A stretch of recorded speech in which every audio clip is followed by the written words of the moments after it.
Hi guys, we're gonna go ahead and get started here with defender Avery Patterson. Avery, the team kicks off the regular season away at San Diego. What are your thoughts on that? Oh, thank you, Emily. It's Emily Edgar's voice. It's yours. Well done. Um, Obviously excitement. I think NWSL opening weekend poses a lot of different things. I mean, it's a chance for us to show what we've been working on, but also how we stack up against other teams in the league. So yeah, a lot of excitement here in Houston. And Dustin, go ahead. Hey Avery, how's it going? Hey, Dustin, how are you? Good. Hey, coming off She Believes Cup, for you, how important was that getting some meaningful minutes in that game and going into the season with that? Yeah, I mean, um, obviously it was a surprise going, but just as honored and just as grateful as I would have been if the call up had been from the original group of girls. Obviously, huge minutes for me.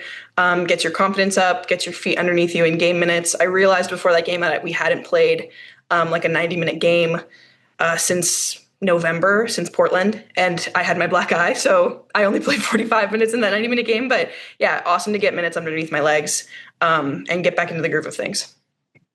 And just looking ahead to San Diego, I know there's been a lot of talk about Kiki getting to play her sister. How cool is that for you guys as just her Oh, teammates and friends of them? it's awesome, especially because Mimi Van Zanten's my favorite Van Zanten. Kiki and Mimi are such a close duo, and seeing their relationship off the field, it's again, I keep using the term excitement, but it is, we're so excited for the both of them. And it's just such a meaningful game for Kiki to be able to play against someone who she's kind of missed um, just by a little bit. I think they're 4 years apart. So, I mean, um, it's going to be an emotional day, even for girls that aren't in the Van Zanten family, but just seeing them and knowing their relationship, I'm really excited for them. Diego, go ahead. Hey Avery, how's it going? Hi, Diego. Good. How are you? Good. So you're heading to your first game of the season. It starts away. Last year, y'all were typically more successful on the road than y'all were at home. Do you see Mhm. that continuing the season, or do you kind of see it not really being important, or kind of do you have any thoughts about that?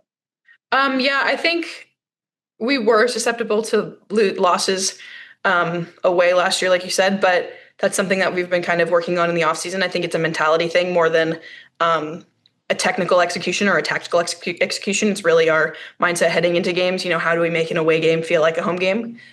We did have a really good away game at San Diego last year. So how can we continue that momentum, from playing at Snapdragon last year into playing at Snapdragon this year? Um, and again, it's just a mindset and more than anything else, more than like the execution piece. So yeah, we have addressed it, and that is something that we're conscious of heading into the game. And then both the San Diego game where y'all won at Snapdragon, but also the one where y'all were able to rally those two goals at Shell. A big vulnerability was the wing play, and you kind of having to switch all over the place. And having Lisa now go into her first full season as a player of the Dash, do you see that alleviating kind of that issue for you and for the defense, or something along the lines of that? Yeah, I don't think I would have categorized it as an issue, but it is going to be a strength this year for us as well, is having a true left back. I think that she brings consistency. She brings, hard nosed defending. So having her on the field and having her being a reliable player for us this year is going to be something that's huge for us. And then kind of a look like throughout the season to kind of ask you, do you have any personal goals, and any team goals that you want to put out there before we start the season? Yeah, actually, we had that was in our first meeting of the year. Was everyone went around, said a personal goal and a team goal, and I said for both, I would like for both be to score more goals, and for the goal to be goals, and for me to contribute to the stat sheet, both assist wise, goals wise, but also as a team, scoring consistently throughout the season. I think, there are some times where in my tenure here, it's been, there have been goal droughts where, we've tied games, but we also haven't scored in games. So I think being a team that consistently puts points on the board is going to be a goal for us, for us this year. Awesome. Thanks. Good luck. Thanks. Rory, go ahead. Hi, Avery. Thanks for being here. I guess I would love to start by just following up on that. Just as far as developing, an offense and an attack that can score team goals. Like, what do you think have been some of the main things that you guys have improved on or been focusing on this Yeah. offseason and in preseason to make that a reality?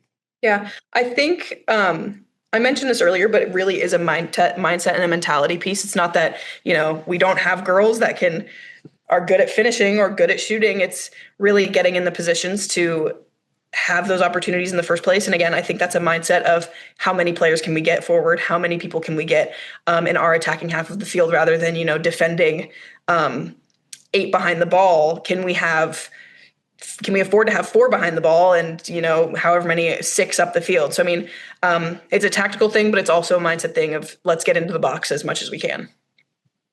Yeah, that makes sense. I mean, one of the things that I also feel like I've seen, even just in your game, is the ability to keep up the offensive output, even while you're transitioning to more of a full-time defensive role.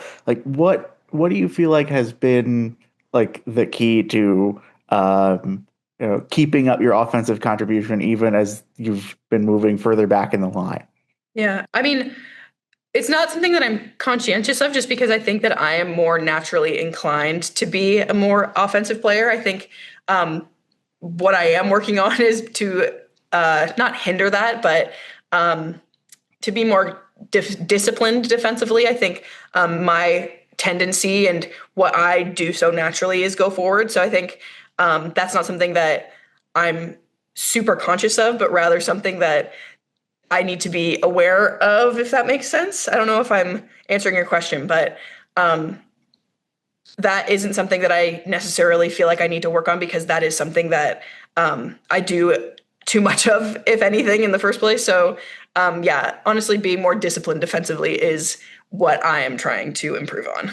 So I guess I'll ask sort of the converse of that to get to that. Okay. What are the bells ringing in your head that you kind of have to ignore in order to Right. stay back defensive? That is the question at hand. Yeah, I think what I have to ignore is, or not ignore, but pay more attention to is our rest defense. Because again, I'm an optimist from being a forward and an attacking player my entire career, so, up until becoming a pro. So I mean, I'm always thinking, oh, it'll work out, it'll be fine. When in reality, a lot of the times I need to be the opposite of that and be a pessimist and to anticipate the worst possible outcome instead of the best. So that's what I'm kind of listening to in my head or trying to ignore is no, we can't go forward all the time. We have to make sure that everything is secure before we can, fly forward on the wings. But if that answers your question.